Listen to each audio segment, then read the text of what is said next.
దేవుడు నీతో ప్రతిసారి మాట్లాడి, ప్రతిసారి నిన్ను దర్శించి, ప్రతిసారి నిన్ను హెచ్చరిస్తూ, సరిచేస్తూ, నిన్ను గద్దిస్తూ, అప్పుడప్పుడు శిక్షిస్తూ, ఎందుకు నీతో ప్రతిసారి ఆయన మాట్లాడుతూ ఉంటాడు అంటే,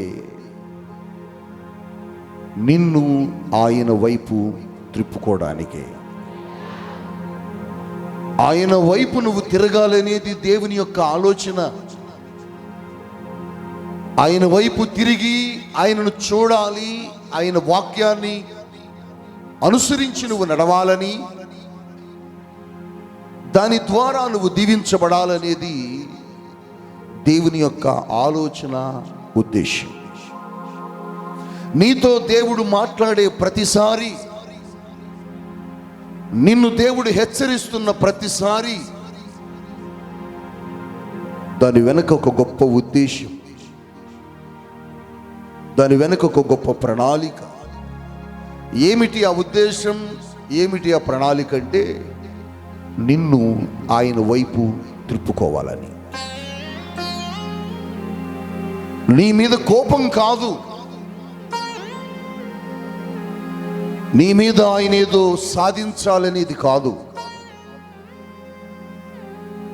నిన్ను దేవుడు మందలించాడంటే, నిన్ను దేవుడు పిలిచాడు అంటే, నిన్ను దేవుడు హెచ్చరిస్తున్నాడు అంటే, ఆయనను వైపు నువ్వు నేను మనము తిరగాలని దేవుని ఆలోచన. కానీ ఈ సంగతిని మనుషుడు గుర్తించడు, ఈ సంగతిని మానవుడు ఆలోచించడు. ఒక సేవకుడైనా, సేవకురాలైనా, సంఘములో ఉన్న ఒక వ్యక్తిని మందలించారు అంటే, హెచ్చరించారు అంటే, గద్దించారు అంటే, నిన్ను దేవుని తట్టు త్రిప్పడానికి అని గుర్తుపెట్టుకోవాలి. కానీ ఈ దినాల్లో చాలామంది సేవకులు గద్దించినప్పుడు విశ్వాసులు మనసులో నొచ్చుకొని రకరకాలైనటువంటి విద్వేషాలను హృదయాల్లో పెట్టుకొని సంఘాలకు దూరమైపోయి సాతానుడి చేతికి చిక్కి భయంకరంగా పాడైపోయిన మనుష్యులు, పాడైపోయిన జీవితాలు, పతనమైపోయిన కుటుంబాలు, పతనమైపోయిన వ్యక్తిగత జీవితాలు నేను ఎన్నో చూశాను.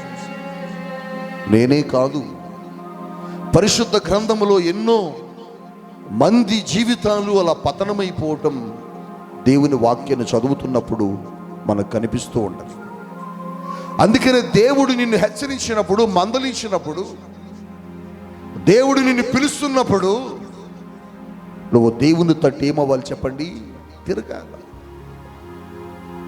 దేవుని తట్టు ఎప్పుడైతే నువ్వు తిరుగుతావో, దేవునిలో ఉన్న ప్రతి ఆశీర్వాదం, ప్రతి దీవెన నీకు, నీ కుటుంబానికి దేవుడు అనుగ్రహిస్తాడు. ఒక రోజున దేవుడు ఏదెను వనము అనబడే ఒక తోటలో మనుష్యులను సృజించిన తరువాత ప్రతి దినము దేవుడు మానవుడితో మాట్లాడటము కొరకై సాయంత్రపు వేళ చల్లబూట సమయాన ఆ తోటలోనికి దేవుడు వచ్చేవాడు. సాక్షాత్తు దేవుడే ఆ తోటలోనికి వచ్చి, తోటలో ఉన్న దేవుని స్నేహితులైన ఆదాముతోనూ హవ్వతోనూ ఆయన మాట్లాడుతూ ఉండి ఆయనతో, వాళ్ళతో సహవాసం చేసి వెళ్ళేవాడు. వారి కొరకు అన్ని సమకూర్చాడు తోటలో. వారు తినడానికి, ఉండడానికి అన్ని కూడా తోటలో వారికి సమకూర్చబడ్డాయి. దేవునిలో ఉన్న ప్రత్యేకత అది.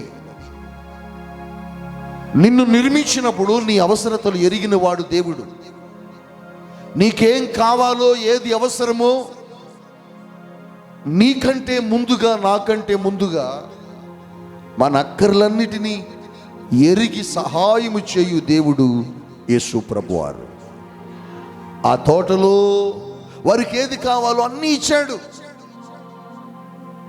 ఈ చెట్ల ఫలాలను తినండి, ఈ చెట్ల ఫలాలను తినండి, అదుగో కనబడుతున్న ఆ చెట్ల ఫలాలను తినండి, అన్నిటినీ తినండి.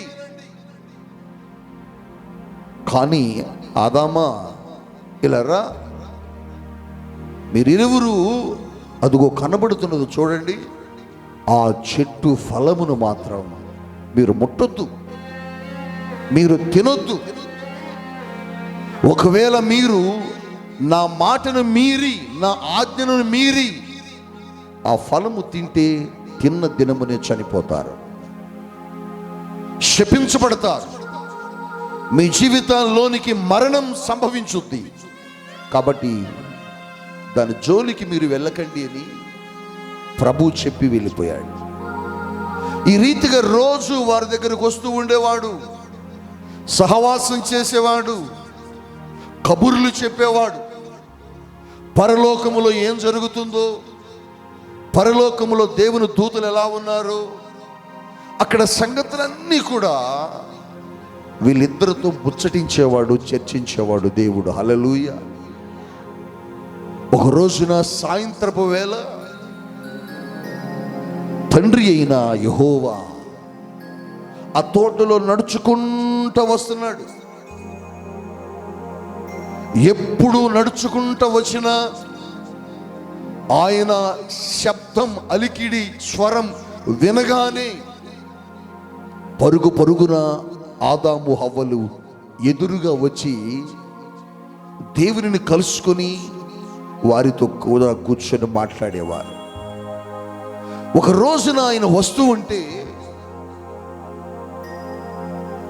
రోజు ఎదురొస్తున్నా, రోజు వారితో స్నేహం చేయడానికి, కలుసుకోవడానికి వస్తున్న ఆదాము హవ్వలు ఆ రోజు ఎదురుగా రాలే. ఏమైపోయారు వీళ్ళు, ఎక్కడికి వెళ్ళారు వీళ్ళు, ఎటు వెళ్ళారు వీళ్ళు అని ఆయన ఆలోచిస్తూ వెతుకుతూ ఆ తోటలో నడుస్తున్నాడు. ఆదామా, ఆదామా, హవ్వా అని పిలుస్తుంటే రావట్లే. ఎందుకు రావట్లేదు, ఎక్కడికి వెళ్ళారు వీళ్ళని దేవుడు కొన్ని అడుగులు ముందుకేసేసరికి ఓ చెట్టు చాటు నుంచి ఒక స్వరం, ఎవరిదంటే ఆదాముది. దేవుడు అడుగుతున్నాడు. ఆది కాండములోని 3వ అధ్యాయం 4వ వచన భాగములో, ఆదామా, నా ప్రియ కుమారుడైన ఆదామా, నువ్వెక్కడున్నావయ్యా? రోజు నేను తోటలోనికి రాగానే ఎదురుగా వచ్చేవాడివి, నేను తోటలో కాలు మోపగానే, నా అలికిడి వినగానే నువ్వు నాకు ఎదురుగా వచ్చి స్వాగతం పలికేవాడివి. ఎక్కడున్నావు ఆదామా అని దేవుడు ఆదాముని పిలుస్తుంటే ఆదామంటున్నాడు, అదే ఆది కాండము 3వ అధ్యాయం 10వ వచనములో అంటున్నాడు, అందుకు అతడు, ఈ తోటలో నేను నీ స్వరము వినినప్పుడు దిగంబరినిగా ఉంటిని గనుక భయపడి దాగుకున్నానయ్యా. ఏం చేశాడు నాన్న? భయపడి దాగుకున్నాడు. అప్పటి వరకు భయం ఆయనకు తెలియదు. అప్పటి వరకు రోజు దేవుడు ఎదురొస్తుంటే కలుసుకోవడానికి వచ్చే వ్యక్తి భయపడి ఆయన దగ్గరకు రాకుండా ప్రక్కకు వెళ్ళి దాక్కోవలసి వచ్చింది. ఎందుకు దాక్కున్నాడంటే దేవుడు తినవద్దు అని చెప్పిన పండుని, ఫలాన్ని వీళ్ళు తిన్నారు.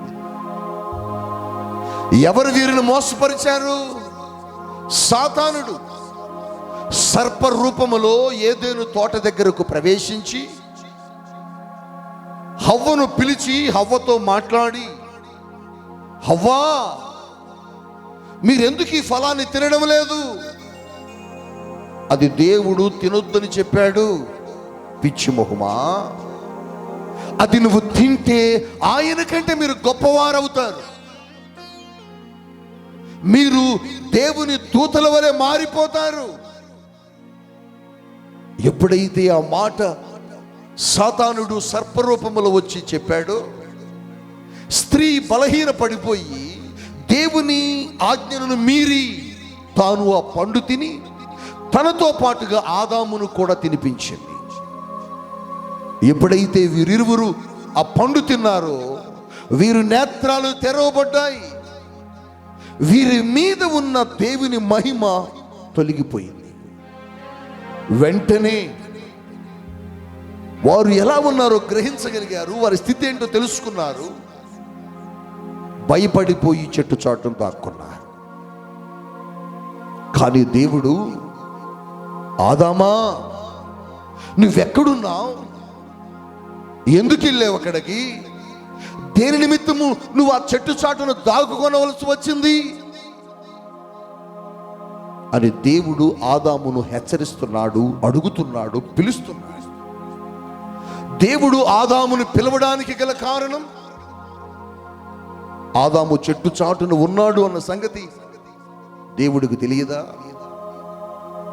యేసు ప్రభు అంటాడు, నతానియేలు నన్ను ఎలా చూసావయ్యా నువ్వు అని అంటే, నువ్వు చెట్టు క్రింద కూర్చొని ఉన్నప్పుడే నేను నిన్ను చూశాను నతానియేలు.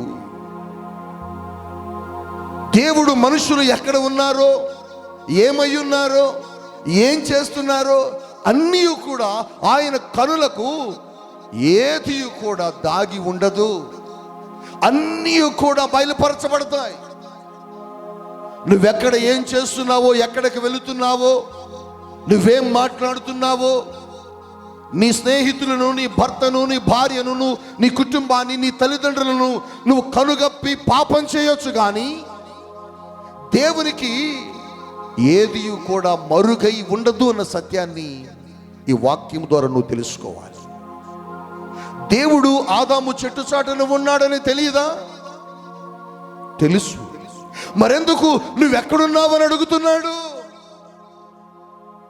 ఎందుకు అడిగాడంటే, ఒకవేళ అడిగినప్పుడైనా తన తప్పును చెప్తాడేమో అని. తను గద్దించినప్పుడైనా, పిలిచినప్పుడైనా నువ్వెక్కడున్నావు ఆదామా అని అడిగినప్పుడు, అయ్యా నువ్వు తినవద్దన్న పండును తిని పాపం చేశాను, నన్ను క్షమించయ్యా, నీ ముందుకు నేను రాలేకపోతున్నాను అని అంటాడేమోనని దేవుడు ఆదాముతో మాట్లాడుతున్నాడు. కానీ ఆదాము ఆయన తన తప్పును ఒప్పుకోకుండా, తను చేసిన పాపాన్ని దేవుని దగ్గరకు వచ్చి చెప్పకుండా, దేవుని దగ్గరకు వచ్చి తన పాపాన్ని ఒప్పుకోకుండా ఆయన ఏమంటున్నాడంటే, నువ్వు నాకు సహకారిగా ఉండడానికి తోడుగా ఇచ్చిన ఈ స్త్రీ వలన నేను ఆ పండుని తిన్నాను. సహోదరుడా చూడు, సహోదరి చూడు, దేవుడు ఆదాముని పిలిచింది ఆయన దాగుకున్నాడని దేవునికి తెలుసు. ఆ తప్పు చేశాడు అన్న సంగతి దేవుడికి తెలుసు. ఆయన చూశాడు కూడా ఆయన చేయడం. కానీ ఎందుకు అడిగాడు అంటే, ఆ దేవుడి దగ్గరకు వచ్చి తన పాపాన్ని ఒప్పుకుంటాడేమో. నీతో దేవుడు ఎన్నిసార్లు మాట్లాడాడు? నిన్ను దేవుడు ఎన్నిసార్లు పిలిచాడు? నిన్ను దేవుడు ఎన్నిసార్లు హెచ్చరించాడు? నిన్ను దేవుడు ఎన్నిసార్లు మందలించాడు? ఎప్పుడైనా వచ్చి దేవుని దగ్గర నీ తప్పును ఒప్పుకున్న సందర్భం ఏదైనా ఉన్నదా? ఎప్పుడైనా దేవుడు మందలించినప్పుడు, దేవుడు గద్దించినప్పుడు, హెచ్చరించినప్పుడు, దేవుడు పిలిచినప్పుడు, దేవుని పిలుపుని విని వచ్చి, నేను తప్పు చేశాను ప్రభువా, నువ్వు చేయవద్దన్న పని నేను చేశానయ్యా, నువ్వు చూడవద్దన్న కార్యాలు నేను చూశానయ్యా, నువ్వు వెళ్ళొద్దు అన్న చోటికి నేను వెళ్ళానయ్యా, నన్ను క్షమించయ్యా అని ఎప్పుడైనా ఈ మందిరంలో కూర్చొని ఏడ్చిన సందర్భం ఉన్నదా? లేదా? ఎన్ని ఆదివారాలు వస్తున్నావు, ఎన్ని వాక్యాలు వింటున్నావు, ఎన్ని వర్తమానాలు వింటున్నావు, ఎన్ని టెలివిజన్ కార్యక్రమాలు చూస్తున్నావు, ఎన్ని మహాసభలకు వెళుతున్నావు, ఎన్ని పత్రికలు చదువుతున్నావు, ఎన్ని రేడియో కార్యక్రమాలను వింటున్నావు, ఎన్ని గృహ కూడికల్లో సేవకుల మాటలు వింటున్నావు. ఎప్పుడైనా దేవుడు నీతో మాట్లాడుతున్నప్పుడు, దేవుడు నిన్ను పిలుస్తున్నప్పుడు, దేవుడు నిన్ను హెచ్చరిస్తున్నప్పుడు నీ పాపాన్ని, నీ తప్పును ఒప్పుకున్న సందర్భాలు ఉన్నాయా? లేవు. ప్రతి ఆదివారం, ప్రతి శుక్రవారం, ప్రతి శనివారం ఇదే మందిరంలో దేవుడు నీతో మాట్లాడుతున్నాడు. ఇదే స్థలములో దేవుడు నిన్ను హెచ్చరిస్తున్నాడు. నువ్వెప్పుడైనా నువ్వు చేసిన తప్పులు ఒప్పుకొని దేవుని దగ్గర క్షమాపణ పొందుకున్నావా? లేదు. ఆదాము చేసిన పొరపాటు అదే, వారిరువురు చేసిన పెద్ద నేరం అదే. దేవుడు ఆదాము చేసిన తప్పును బట్టి కోపపడట్లా, ఆదాము చేసిన పాపాన్ని బట్టి కోపపడటంలా. ఎందుకంటే దేవుడికి తెలుసు, మనుష్యుడు పుట్టుకతోనే పాపి, ఇతడు పుట్టుకతోనే పాపి. మనిషి స్వభావం పాడైపోయింది. మనుష్యులు పుట్టుకతోనే పాపముగా పుట్టుతున్నారు. మనుష్యుల ఆలోచనలు, మనుష్యుల క్రియలు బాల్యము నుండే పాపముగా ఉన్నాయని దేవుడే చెబుతున్నాడు. ఆయన చేసిన పాపాన్ని బట్టి దేవునికి కోపం రావడంలే.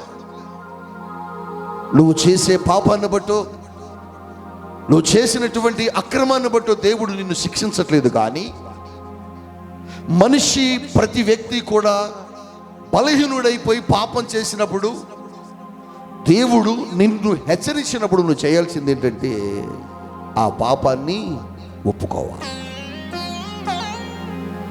పాపం చేసినందుకు దేవుడు కోపపడేట్లు అక్కడ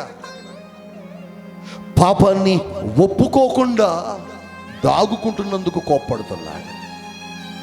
ఈ రోజున సంఘములో ఉన్న వ్యక్తులు, ఈ వాక్యాన్ని వింటున్న వ్యక్తులు ఒక్కొక్క మారు మనుష్యుడిగా నువ్వు తెలియని కొన్ని పొరపాట్లు చేసి ఉండొచ్చేమో. ఎందుకంటే విశ్వాసములో సన్నగిల్లి శరీరం పాపానికి నడిపించినప్పుడు నీవు ఆ పాపముని జయించలేక పాపములకు నడిచి ఉండొచ్చు. కానీ దేవుడు నీకు ఒక అవకాశం ఇస్తున్నాడు. నీవు ఆ పాపాన్ని విడిచి, ఆ పాపాన్ని ఒప్పుకొని ప్రభు దగ్గరకు వచ్చి క్షమాపణ కోరుకుంటావేమోనని ప్రతి ఆదివారం దేవుడు ఆదాముని పిలిచినట్లు, ఆదాముని అడిగినట్లు నిన్ను, మనల్ని, ఇక్కడున్న వారిని అడుగుతున్నాడు. ఎంతమంది ఒప్పుకుంటున్నారు? ఎంతమంది ఆ పాపాన్ని ఒప్పుకోగలుగుతున్నారు? యోహాను తన సువార్తలో, పత్రికల్లో రాస్తూ మొదటి పత్రిక 1వ అధ్యాయం 9వ వచనములో రాస్తాడు యోహాను, మన పాపములను మనము ఒప్పుకొనిన ఎడల మనల్ని ఆయన ఎలా చేస్తాడంటేనట, నీతిమంతులుగా మారుస్తాడు. నువ్వు చేసిన పాపాన్ని ఒప్పుకోవాలి, నువ్వు చేసిన అక్రమాన్ని ఒప్పుకోవాలి, నువ్వు చేసిన పాడు పనులన్నిటిని ప్రభు దగ్గరకు వచ్చి ఒప్పుకోవాలి. ఒప్పుకోవటమే కాదు, కీర్తనకారుడు రాస్తాడు తన యొక్క కీర్తన గ్రంథములో 32వ అధ్యాయం 1వ వచనములో, తన అతిక్రమములకు పరిహారము పొందువాడు, తన పాపమునకు ప్రాయశ్చిత్తము నొందినవాడు. ఆ పాప విషయములో దేవుని దగ్గరకు వచ్చి నువ్వు ఒప్పుకోవాలి.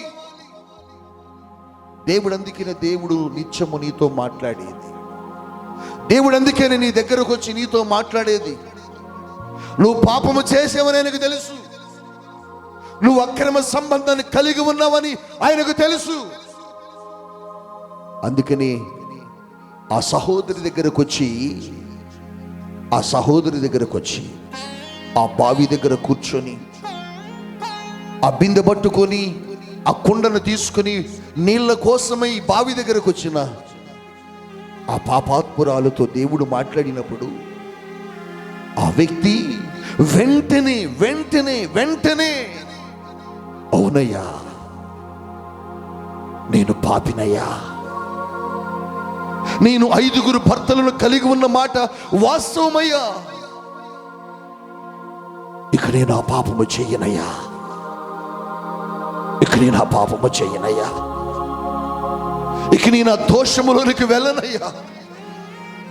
ఇప్పటి వరకు తెలియక చేశాను, తెలియక తిరిగాను, చెప్పేవారు లేక, హెచ్చరించేవారు లేక, బాగు చేసేవారు లేక, ఇది తప్పు అని చెప్పేవారు లేక వెళ్ళానయ్యా పాపములోనికి. కానీ ఇక నేను వెళ్ళనయ్యా అని ఆ సమరయ స్త్రీ ఆ బావి దగ్గర యేసయ్యతో ఒప్పుకొన్నది. ఎంతమంది ఒప్పుకుంటున్నారు ఈ రోజున? ఎంతమంది ఈ రోజున పాపాలను ఒప్పుకోగలుగుతున్నారు? నువ్వు ఈ తప్పు చేశావు, ఈ నేరం చేశావు, ఈ పాపములో నువ్వు ఉన్నావు అని సేవకుడు నిన్ను గద్దించినప్పుడు సేవకులను తిట్టి వెళ్ళిపోయే విశ్వాసులు ఉన్నారు. సేవకుల మీద తిరగబడి నేరాలు మోపే విశ్వాసులు ఉన్నారు. సేవకుల మీదే కాలు ఎత్తే విశ్వాసులు ఉన్నారు. పగబట్టి కోపముతో సంఘాలు మారి, సంఘాలలోనికి అక్కడక్కడ చేరి, అక్కడక్కడ ఉన్న సంఘాలను చెరిపే విశ్వాసులు ఈ రోజుల్లో చాలా మంది ఉన్నారు. దేవుడు నిన్ను హెచ్చరించేది, దేవుడు నిన్ను పిలిచేది, దేవుడు నిన్ను మందలించేది ఎందుకంటే నువ్వు ఆ తప్పు ఒప్పుకుంటావని. ఒప్పుకోకపోతే ఏం జరిగింది? ఆయన అడుగుతున్నాడు, ఎక్కడున్నావు? వచ్చి నేను ఈ తప్పు చేశానయ్యా అని అన్నట్లయితే ఆదాము లైఫ్ స్టైల్ వేరే విధంగా ఉండేదే. ఆదాముది కాదు, మనది కూడా వేరే విధంగా ఉండేదే. ఆదాము రాలా, ఆదాము వచ్చి తప్పును ఒప్పుకోలే. చెట్టు చాటుని ఆ అంజూరపు ఆకులను వారు ఆధారముగా చేసుకుని చుట్టుకొని నిలబడ్డారే తప్ప దేవుని ముందుకు రాలేకపోయారు. దేవుడు నీకు కూడా ఒక అవకాశం ఇస్తాడు. సేవకుడు నీ పిలుస్తాడు. నువ్వు ఈ తప్పులో ఉన్నావు, నీవు ఈ పొరపాటులో ఉన్నావు, నిన్ను నువ్వు సరి చేసుకోవయ్యా, సరి చేసుకోవమ్మా అని మందలించినప్పుడు నువ్వు జ్ఞానము కలిగిన దానివి, జ్ఞానము కలిగిన వాడివైతే, వాక్యాన్ని అంగీకరించే మనస్సు, వాక్యముని హృదయములో ఉన్న వ్యక్తివైతే, వాక్యాన్ని అనుసరించే మనిషివి, వాక్యాన్ని పాటించే విశ్వాసమైతే ఖచ్చితంగా నీ తప్పును ఒప్పుకొని సరి చేసుకుంటావు. నీ పాపాన్ని దేవుని సేవకుల దగ్గర ఒప్పుకొని ఆ పాపానికి ప్రాయశ్చిత్తం, ఆ పాప విషయములో దేవుని సన్నిధిలో నువ్వు క్షమాపణ కోరుకుంటావు. కానీ ఈ రోజుల్లో సంఘాల్లో నువ్వు ఈ తప్పు చేస్తున్నావయ్యా, నీ పద్ధతి బాగలేదు, నీ క్రియలు ఇలా లేవంటే ఇక నేను ఈ సంఘానికి రాను, నేను ఈ చర్చికి రాను. నువ్వు రాకపోతే నాకేమవుద్ది? నువ్వు రాకపోతే నాకేమవుద్ది? నాకు వచ్చే నష్టం, సేవకుడికి వచ్చే నష్టం ఏ మాత్రము లేదు. నష్టం నీకే, నష్టము నీకే.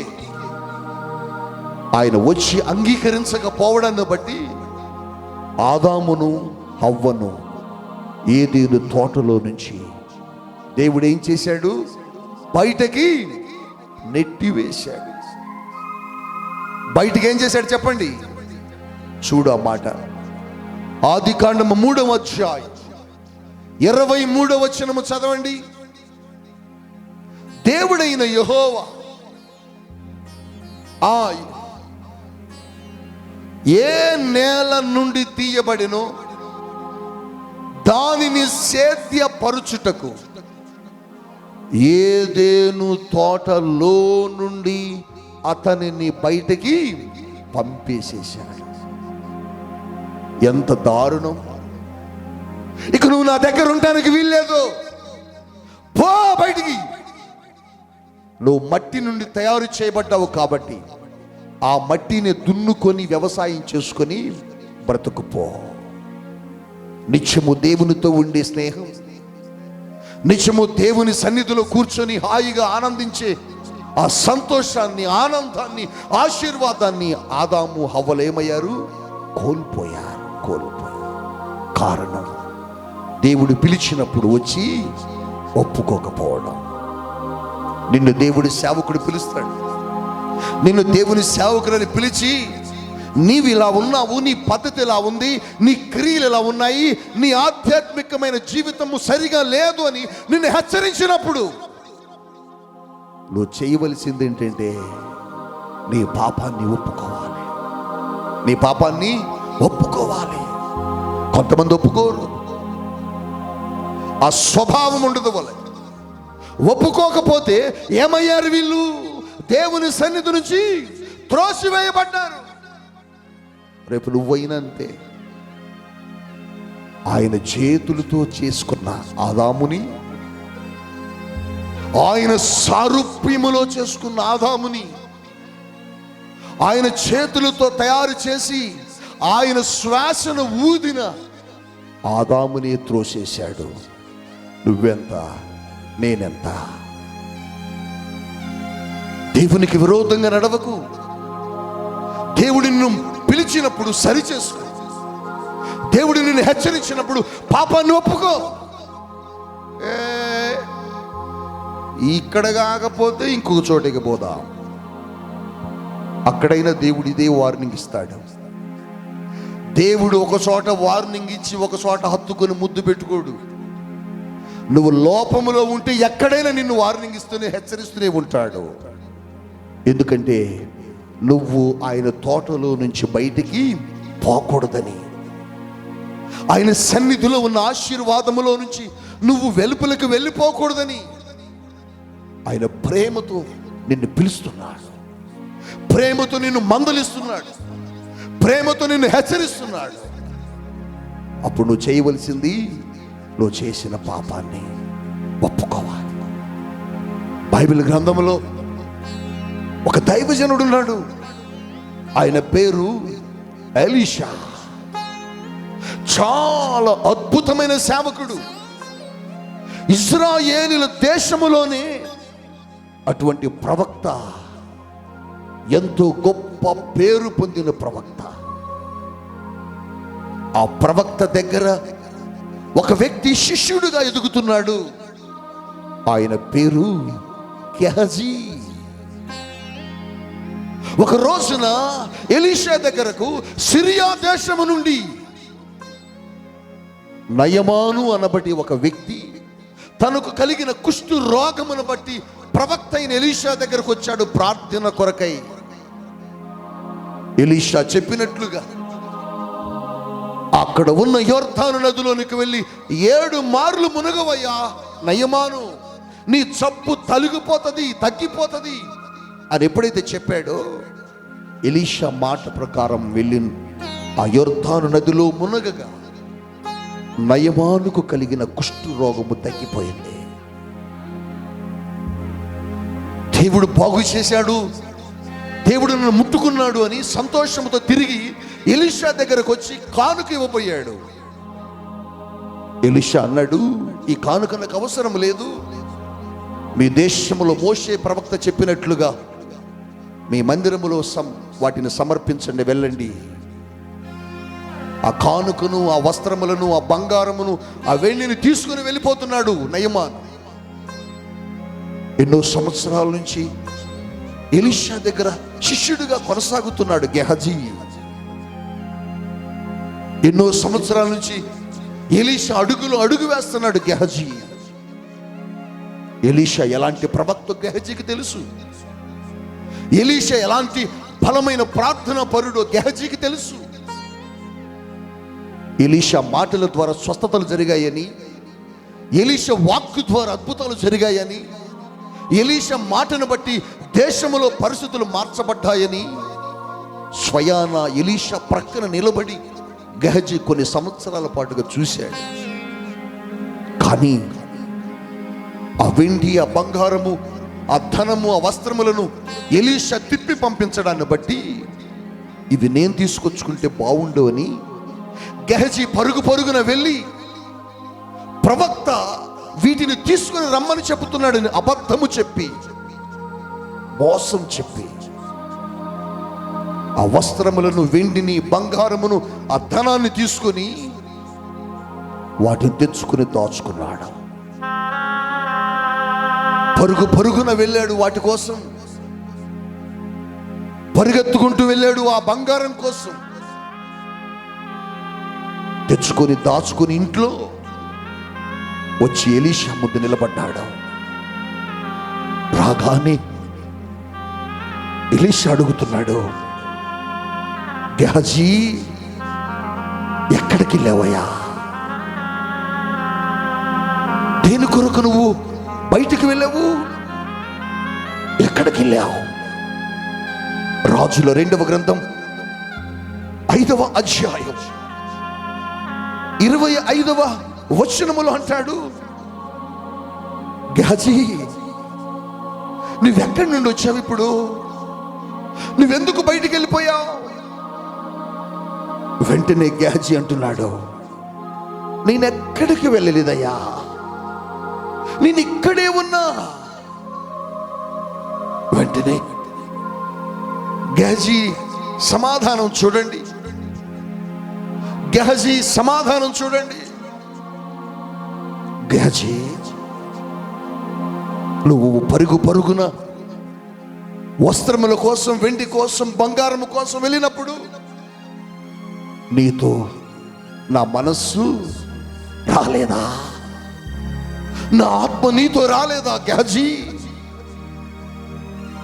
గెహజీ తీసుకుని వచ్చాడని తెలుసు. గెహజీ వస్త్రములను, వెండిని, బంగారమును, డబ్బును ఆశించి వెళ్ళాడని ఎలీషాకు తెలుసు. అయినా ఎందుకు అడిగాడంటే ఒకవేళ తెలియక చేశాడేమో పొరపాటు, కంగారులో, కక్కుర్తిలో, ఆవేశములో పొరపాటు చేశాడేమో, అనాలోచితంగా నేను అడిగినప్పుడైనా ఒప్పుకుంటాడేమో అనే ఉద్దేశంతో ఎలీషా అడిగాడు. గెహజీ నువ్వెక్కడి నుంచి చూస్తున్నావు ఇప్పుడు చెప్పు? నేను ఎక్కడికి వెళ్ళలేదయ్యా. ఎందుకు గెహజీ? ఇది బంగారమును, డబ్బును సంపాదించుకున్నట్టుకు ఇది సమయమా? నయమానుకు విడిచిన కుష్టు నీకును నీ సంతతికి నీ కలుగును గాక. వెంటనే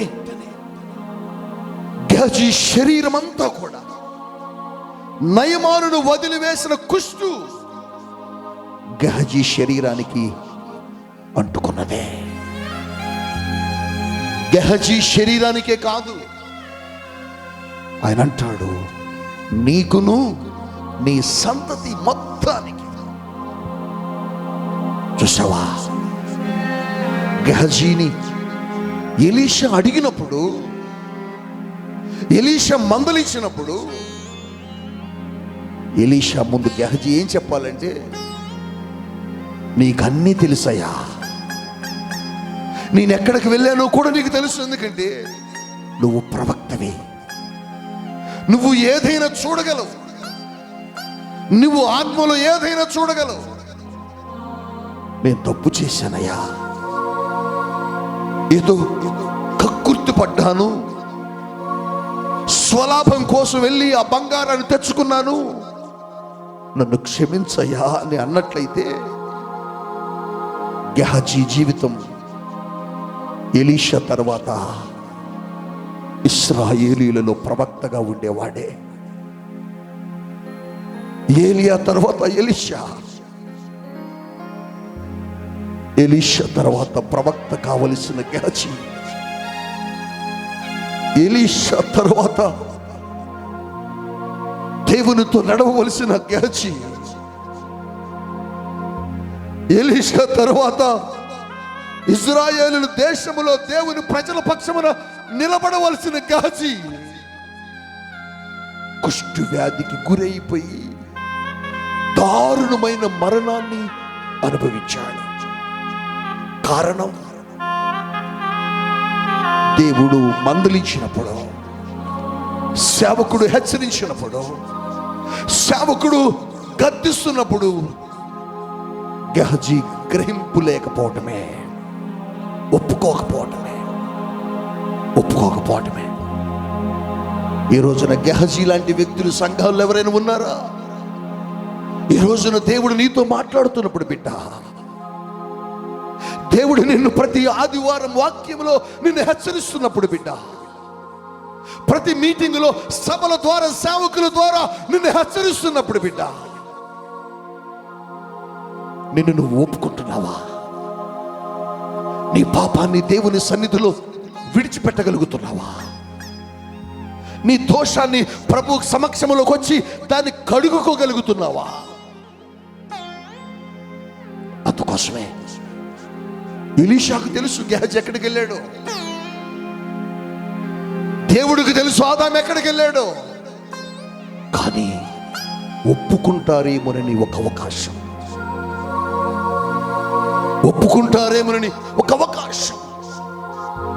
ఒప్పుకుంటే వారిని క్షమిద్దాం, ఒప్పుకుంటే వారిని ఆశీర్వదిద్దాం, ఒప్పుకుంటే వారిని మరలా క్షమించిన పక్కన చేర్చుకుందాం అని దేవుని యొక్క ఆలోచన. నీ సేవకుడు కూడా అంతే. తెలుసో తెలియక మీరు కొన్ని పొరపాట్లు చేస్తుంటారు, తెలుసో తెలియక కొన్ని తప్పులు దేవుని సన్నిధికి వచ్చి చేస్తుంటారు. చేసినప్పుడు సేవకుడు ఏం చేస్తాడంటే మిమ్మల్ని గద్దిస్తాడు, మిమ్మల్ని సరిచేస్తాడు, మిమ్మల్ని మందలిస్తాడు. మందలించినప్పుడు గ్రూపులు కట్టడం కాదు, మందలించినప్పుడు హెచ్చరించినప్పుడు పగ పెంచుకోవడం కాదు సేవకుల మీద. నీ బ్రతుకును మార్చుకోవాలి, నీ బ్రతుకును సరిచేసుకోవాలి, నీ బ్రతుకులో ఉన్న పాపాన్ని కడుక్కోవాలి, నీ బ్రతుకులో ఉన్న అంటిన ఆ మచ్చలని, ఆ పాపపు మచ్చలని నువ్వు కడుక్కోవాలి. ఎంతకాలం ఎదురు తిరుగుతావు సేవకులకి? ఎంతకాలం దేవుని సేవకులకి ఎదురుగా నువ్వు జీవితాన్ని అనుభవిస్తావు?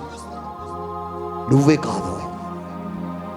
కాదు, నీతో పాటు నీ సంతతి మొత్తం, నీ కుటుంబం మొత్తం శాపాన్ని అనుభవించాల్సి వచ్చింది. నీ బిడ్డలు, నీ భార్య, వారి బిడ్డల మీదకి దేవుని శాపం భయంకరమైంది.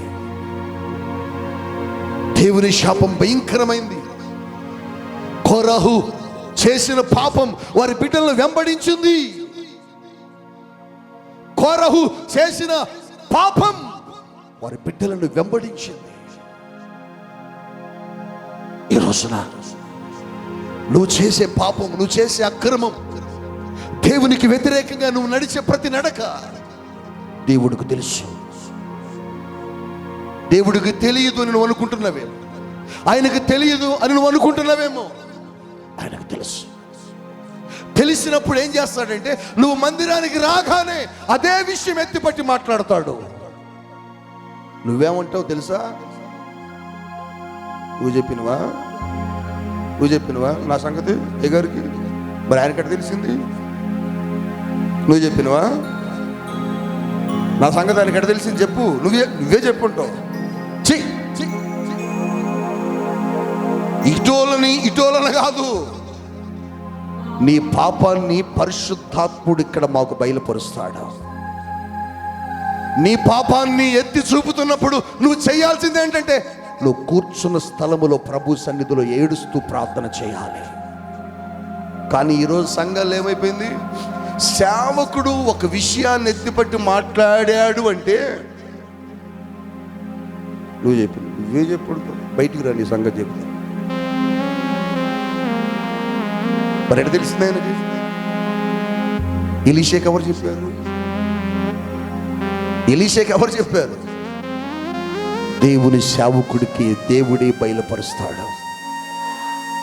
దేవుని సేవకుడికి దేవుడు సమస్తమును బయలుపరుస్తాడు. ఎందుకంటే ఆయన బయలుపరచకపోతే సంఘములో ఉన్న వ్యక్తులను సరిచేయలేడు సేవకుడు.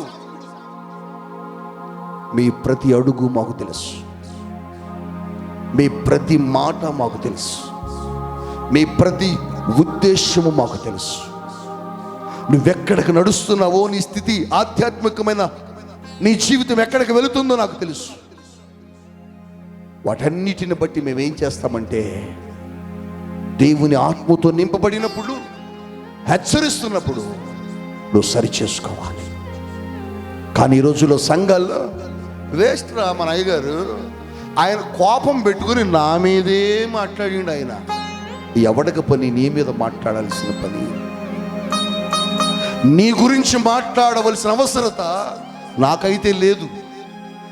కానీ నాలో ఉన్న దేవుని ఆత్మకు అవసరం.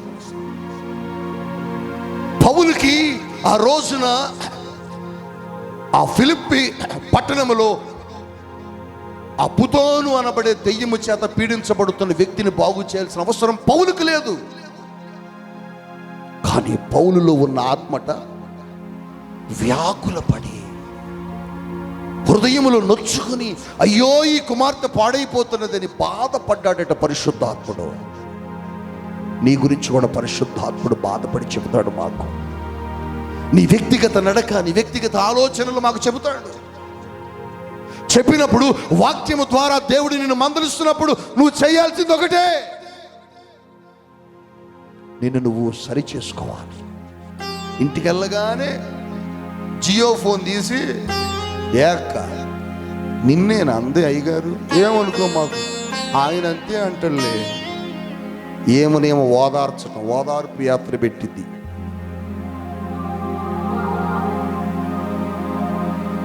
బ్రతుకులు మార్చుకునేవారు ఇటువంటి విషయాలను ఎంకరేజ్ చేయరు. నీ బ్రతుకు మారాలన్నప్పుడు ఇటువంటి విషయాలను ఎంకరేజ్ చేయకూడదు ఎవరికి. నన్ను ఇట్లా అన్నారేంటి పాస్టర్ గారు అని అన్నప్పుడు నువ్వు నిజమైన విశ్వాసం అయితే నువ్వు చేయాల్సింది ఏంటంటే, దేవుడు నీతో మాట్లాడాడేమో బ్రదర్, సరి చేసుకో. దేవుడు నిన్ను హెచ్చరించాడేమో సహోదరి, నువ్వు సరి చేసుకొని చెప్పాలా. ఇంతమంది పిల్లలు ఉన్నారు, ఒక్కొక్క మారు మీకు తెలియక అపవాది రూట్లోకి వెళ్ళిపోయి పాపం చేస్తారు. నీ ద్వారా సంఘానికి హాని కలగొచ్చు, నీ ద్వారా నీకే హాని కలగొచ్చు, నీ ద్వారా నీ ఆధ్యాత్మికత జీవితం పతనమైపోవచ్చు నీ క్రియల ద్వారా. అప్పుడు సేవకులుగా మేమేం చేస్తామంటే పిలిచి, నువ్వు చేస్తున్నది తప్పమ్మా, నువ్వు చేస్తున్న తప్పు బాబు అని మందలించినప్పుడు, నువ్వు నిజమైన విశ్వాసం అయితే నీ తప్పు ఒప్పుకోవాలా, నీ పాపాన్ని ఒప్పుకోవాలా. కానీ గెహజీ ఒప్పుకోలే, ఆదాము ఒప్పుకోలే. అందుకోసమే ఏదేను తోటలో ఉండవలసిన ఆదాము త్రోసివేయబడ్డాడు. ఎలీషా తర్వాత ప్రవక్తగా సింహాసనం ఎక్కవలసిన, ఆ దేవునితో మాట్లాడడానికి ఒక ప్రవక్తగా నిలబడవలసినటువంటి గొప్ప కృప గెహజీ కోల్పోయాడు. బైబిల్ గ్రంథంలో దేవుడు ఎవరితో మాట్లాడినా, ఎవరికి కబురు పంపినా, ఎవరిని హెచ్చరించినా, ఎందుకంటే వారిని దేవుడు తన వైపు తిప్పుకోవటం కోసం. బైబిల్లో ఒక ఆయన ఉన్నాడు, ఆయన పేరు పేతురు. ఆయన పేరు పేతురు. ఎప్పుడు కూడా దుడుకు స్వభావం. దుడుకు స్వభావం అంటే ఏంటంటే తొందరపాటు నిర్ణయాలు. తొందరపాటు నిర్ణయాలు. మీరు కూడా అప్పుడప్పుడు తొందరపాటు నిర్ణయాలు తీసుకునే వారు చాలా మంది ఉండుండొచ్చు. తొందరపాటు నిర్ణయాలు ఎప్పుడు తీసుకోకూడదు. తొందరపాటు నిర్ణయాలు, ఆవేశపూరితమైన నిర్ణయాలు ఎప్పుడు ఒక విశ్వాసిగా నువ్వు తీసుకోకూడదు. ఒకవేళ తీసుకుంటే నెరవేర్చాలి. ఒకవేళ నెరవేర్చకపోతే ఆ ఆశీర్వాదపు స్థలములో దీవెనలు రావు. పేతురు ఎప్పుడు తొందర, దుడుకు స్వభావం, ఆవేశపూరితమైన మనిషి. ఒకరోజు యేసుప్రభు అన్నారు, పేతురు, నేను సిలువ మరణానికి వెళ్ళబోతున్నానయ్యా, నేను చనిపోబోతున్నాను. వెంటనే పేతురు అన్నాడు, లేదు ప్రభువా, నువ్వు వెళ్ళడానికి వీల్లేదు, ఆ మరణము నీకు రావడానికి వీల్లేదు. వెంటనే పేతురును ప్రభు గద్దించాడు. పేతురు మరికొంతమంది శిష్యులు ఆ యేసు ప్రభుతో కూడి మాట్లాడుతున్నప్పుడు, పేతురు నన్ను ప్రేమిస్తున్నావా అని అడిగాడు. వెంటనే పేతురు అంటున్నాడు, నిన్ను ప్రేమిస్తున్నానయ్యా. ప్రేమించడం ఏంటి? నీ కోసం ఏదైనా చేస్తా. లేదు పేతురు, నువ్వు చెబుతున్నావు కానీ నీ మనస్సులో అలా లేదు. అవునా? అలా లేదు. ఏంటి ప్రభువా? నిన్నెవడైనా పట్టుకొని చంపడానికి వస్తే ఒప్పుకుంటానుకుంటున్నావా? ఒప్పుకోను. అసలు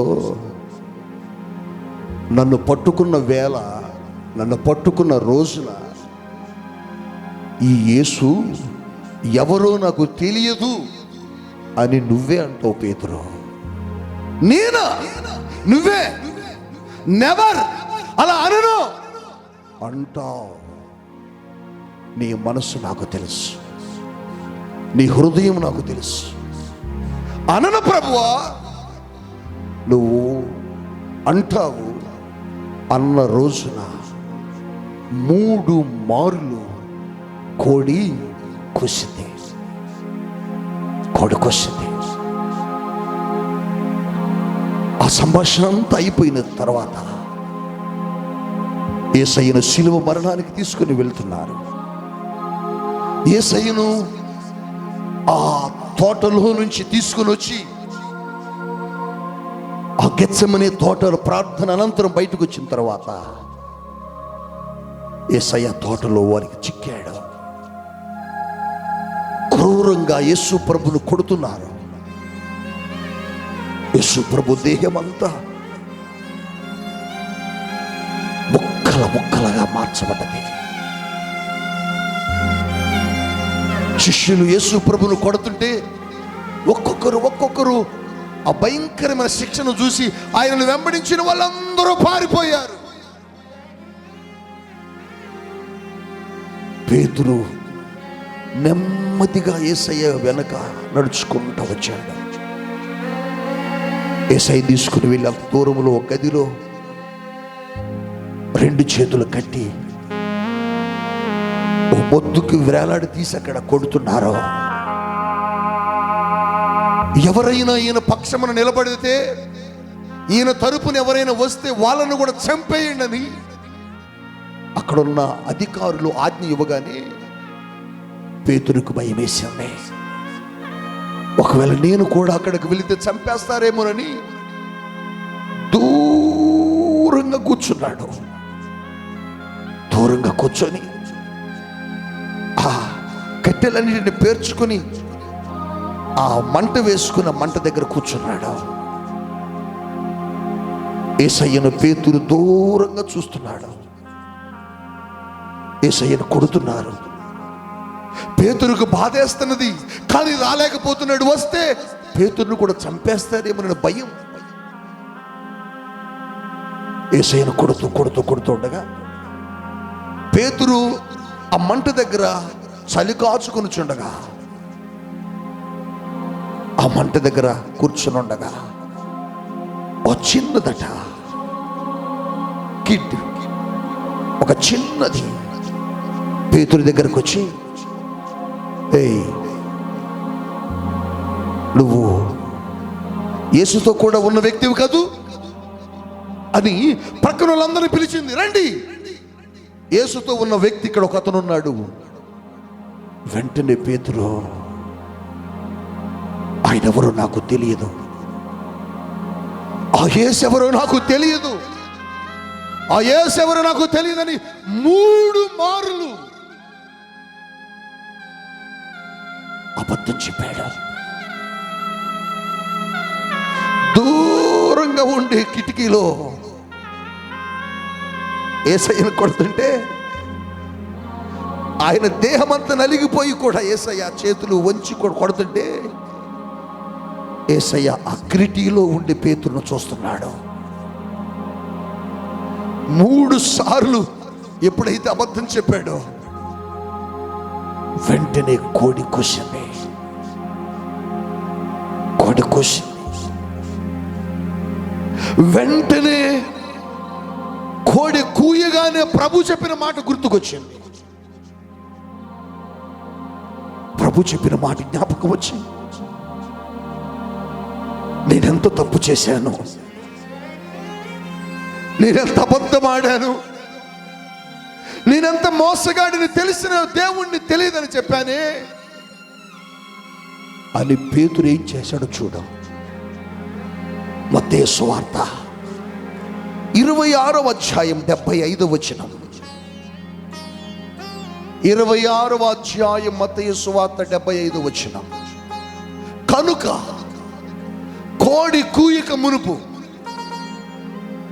ముమ్మారు చెప్పెదవని యేసు తనతో అనిన మాట జ్ఞాపకము చేసుకుని పేతురు వెలుపలకు వెళ్ళి ఏడుస్తున్నాడు. గట్టిగా చెప్పకూడదా?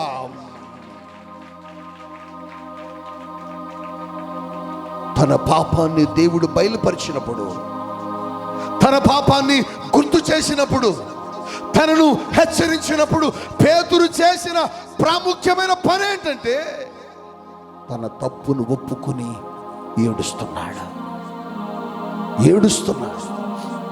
తాను పాపిని ప్రభు దగ్గర ఏడుస్తున్నాడు. పాపాన్ని ఒప్పుకొని తప్పునని ఒప్పుకోవడాన్ని బట్టి దేవుడు అతన్ని ఏం చేశాడంటే క్షమించాడు.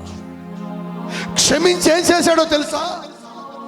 ఏ దేవుడైతే తెలియదని పేతురు నోటి గుండా చెప్పాడో అదే పేతురును దేవుడు క్షమించి గదిలో 120 మందితో పాటుగా పేతురును కూడా అభిషేకించి యెరూషలేములోనికి పంపినప్పుడు పేతురు యెరూషలేములోకి వస్తుంటే యెరూషలేములో ఉన్న వ్యక్తులు ఆశ్చర్యపడే అభిషేకం పేతురు పొందుకున్నాడు. ఏ దేవుడైతే తెలియదని అబద్ధం చెప్పాడో, అది తప్పు అని తెలుసుకొని దేవుడు గద్దించినప్పుడు ఒప్పుకున్న తరువాత పేతురు నడుస్తుంటే స్వస్థత, పేతురు నీడలో స్వస్థత, పేతురు వాక్కులో స్వస్థత, పేతురు చూపులో స్వస్థత, పేతురు మాటలో అభిషేకం. ఎందుకు ఇంతగా పేతురు వాడబడ్డాడు? ఎందుకు పేతురు ఇన్ని కార్యాలు చేశాడు? ఎందుకు ఇంతమందిని పేతురు స్వస్థపరిచాడంటే పేతురును దేవుడు క్షమించి తన ఆత్మనిచ్చి వాడుకున్నాడు. మరెందుకు గెహజీ శాపాన్ని అనుభవించాడు? మరెందుకు ఆదాము శాపాన్ని అనుభవించారు? వారు ఒప్పుకోలేదు. ఒప్పుకున్న వాడేమో భూలోకమును తల్లక్రిందులు చేశాడు. పేతురు యోహాను యెరూషలేములోకి వస్తుంటే యెరూషలేములో ఉన్న వారు అంటున్నారు, భూలోకమును తల్లక్రిందులు చేయువారు ఇక్కడికి వచ్చారు. పాపాన్ని ఒప్పుకున్న వ్యక్తి ద్వారా, పాపాన్ని విడిచిపెట్టిన వ్యక్తి ద్వారా దేవుడు చేసే కార్యాలు ఏంటంటే భూలోకం తల్లకిందులు చేస్తాడు.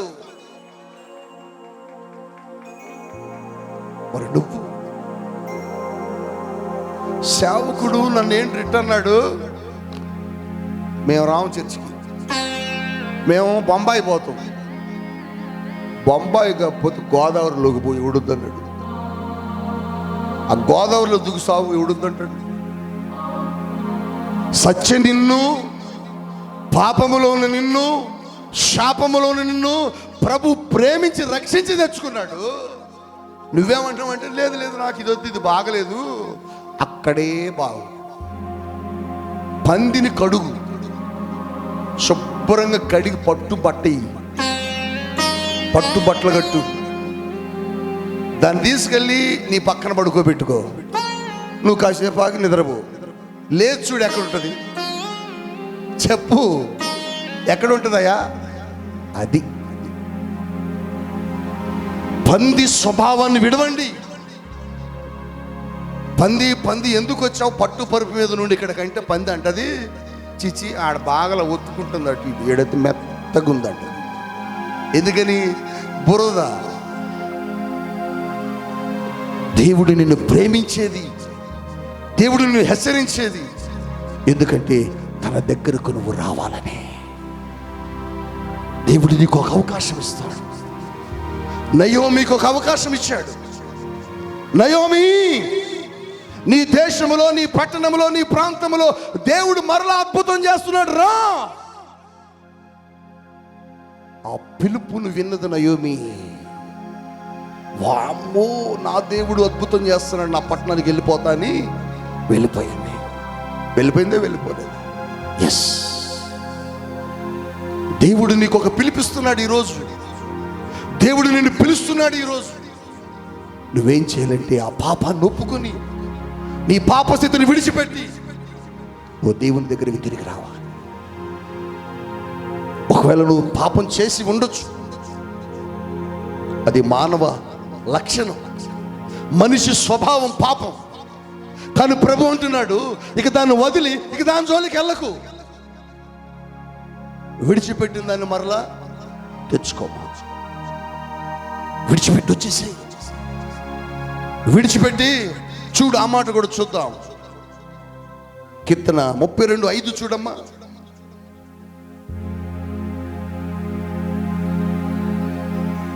కప్పు కొనక ఒప్పుకొంటిని యెహోవా సన్నిధిని అనుకుంటుని.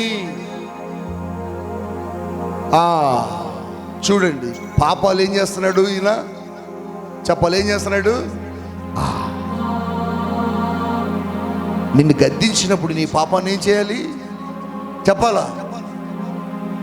మీరేం చేస్తున్నారు? దేవుడురా నా గురించి చెప్పింది అయ్యగారికి, మరి నీ గురించి కూడా చెప్పనా? ఇద్దరు ఒకరికొకరు తెలుసు. ఎందుకని? వీడు బయట ఉన్నప్పుడు వీడు లోపల ఉండేవాడు, వీడు లోపల ఉన్నప్పుడు వీడు బయట ఉంటాడు. ఒకరి మీద ఒకరు చెప్పుకోవటం కాదు.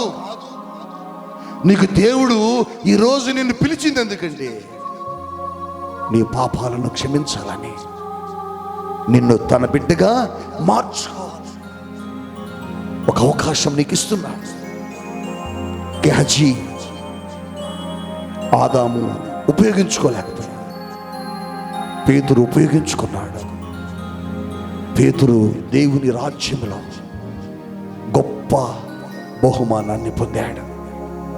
పేతురు ఇట్లా రా వచ్చి నుంచున్నాడు.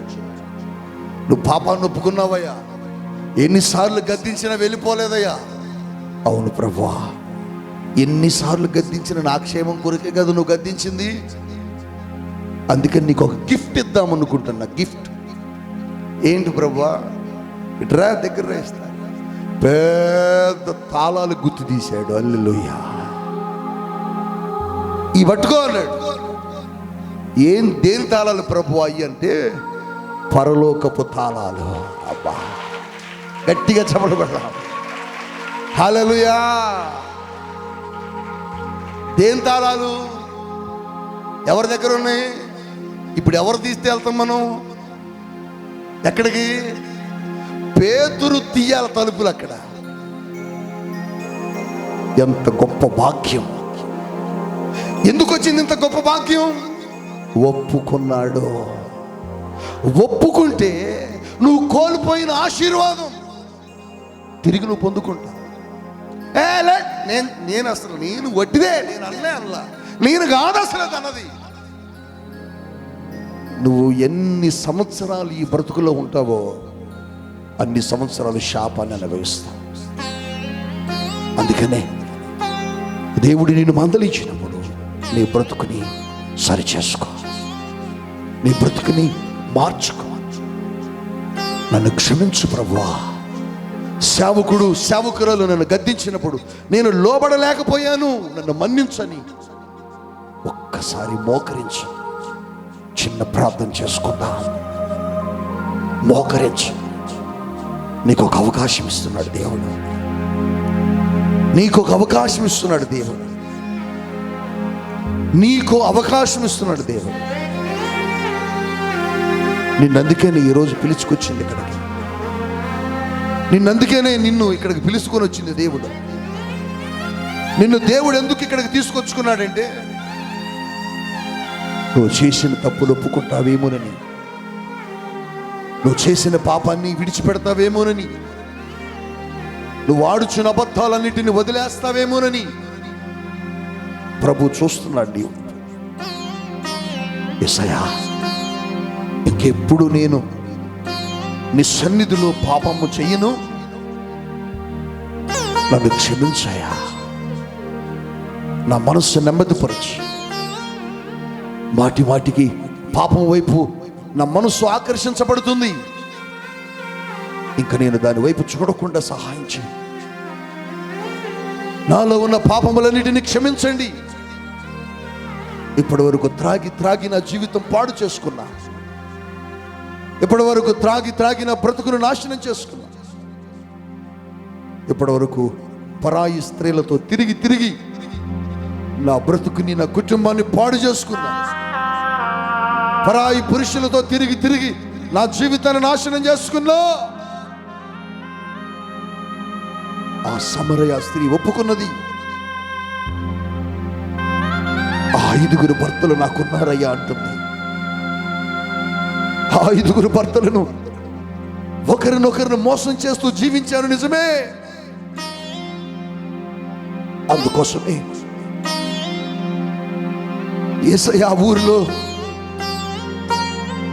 3 దినాలకు పైగా ఆవిడతో పాటు నివాసం ఉన్నాడు. నాన్న, నిన్ను గద్దించేది సేవకుడి నీ మీద కోపంతో కాదు నాన్న. నువ్వంటే సేవకుడికి ఏం కోపం నాన్న? బిడ్డ, నువ్వంటే సేవకుడికి ఏం కోపం? నువ్వంటే దేవునికి ఏం కోపం? నువ్వంటే దేవునికి ప్రేమ, నువ్వంటే దేవునికి ఇష్టం. నిన్ను బాగు చేయాలని ఆయన ఆశ, నిన్ను సరి చేయాలనేది ఆయన ఆశ. ఒప్పుకో, నీకు విరోధంగా పాపం చేశానయ్యని చెప్పు. నిన్ను విడిచిపెట్టి వెళ్ళి తప్పు చేశానని చెప్పు. నన్ను క్షమించయ్యా అని ప్రభు దగ్గర ఆయన పాదాల మీద పడి ఏడు. ఏదో సింపుల్ ప్రేయర్ కాదు. పేతురు గుండెలు పగిలిపోయేలా ఏడ్చాడు. ఆయన కార్చిన కన్నీరు భయంకరమైన కన్నీరట. గుండెలు పగిలిపోయిన పేతురు ఎందుకు నేను ఈ అబద్ధం ఆడానా అని ఏడ్చాడు. ఎందుకు నేను ఇలా బొంకానా అని ఏడ్చాడు. ఎందుకు నేను ఇలా ప్రవర్తించాను. నీ సంఘ సేవకుడితో ఎప్పుడైనా కోపముగా ప్రవర్తించావా? నీ సంఘానికి ఎప్పుడైనా ఆటంకముగా ప్రవర్తించావా? ఒప్పుకో దేవుని దగ్గర. ఇదొక గొప్ప అవకాశం. ఒప్పుకునేవాడు ధన్యుడు. ఏడ్చి ఒప్పుకో. ప్రభు నిన్ను క్షమించబోతున్నాడు. పేతురుని క్షమించిన దేవుడు నిన్ను నువ్వు క్షమించబోతున్నావు. నీకోసం దైవజనురాలు ప్రార్థన చేయబోతున్నారు.